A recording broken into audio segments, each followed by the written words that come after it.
President Joe Biden believes he's got the U.S. on the verge of a boom time for American manufacturing. He just needs to convince voters to keep him in office long enough to see it through. In swing states and factory towns, Biden is making a resurgence in domestic manufacturing central to his re-election pitch.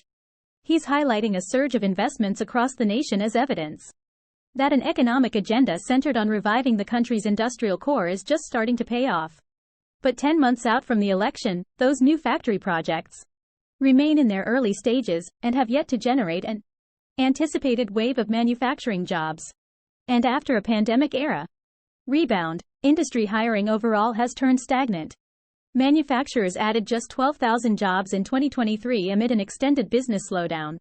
The lull has threatened to complicate the White House's depiction of an economy that's entered a manufacturing renaissance, feeding fears that Biden is losing ground among voters in key battleground states, even as he advances policies aimed squarely at boosting their communities in the long run. The messaging is challenging. People actually need to see the results for themselves, said Representative Dan Kildee of Michigan, where recent polls show Biden trailing GOP frontrunner Donald Trump. We've got our work cut out for us.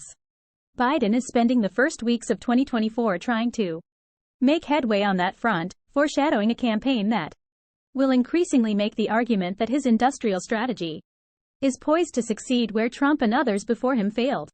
Enticed by a range of new subsidies and tax breaks, manufacturers have poured roughly $220 billion over the last 18 months into manufacturing construction on Biden's watch. New factories will eventually make the car parts, computer chips and construction materials that the U.S. has long relied on foreign countries to provide.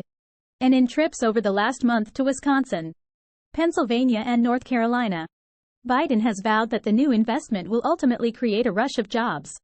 What we're doing here in North Carolina is just one piece of a much bigger story, he said Thursday in Raleigh, North Carolina. There's a lot more work to do. But there's no question our plan of investing in America and the American people is working.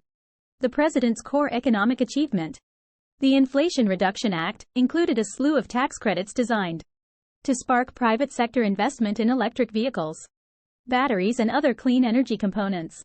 The CHIPS and Science Act, passed separately around the same time, created nearly $53 billion in grants to aid the U.S.-based production of high-tech semiconductors. The early returns have been encouraging. Companies rushed to break ground on new factories in hopes of winning those federal incentives, driving industry spending on construction to record heights. And politically, Democratic advisors said, the building frenzy provides signs of progress that Biden can point to in nearly every state. By the end of the election, every voter in battleground states is going to hear this story about what he's done to invest in America's economic future, said John Anzalone, the founder of Impact Research and a longtime Biden pollster. That is just not a message that Trump has.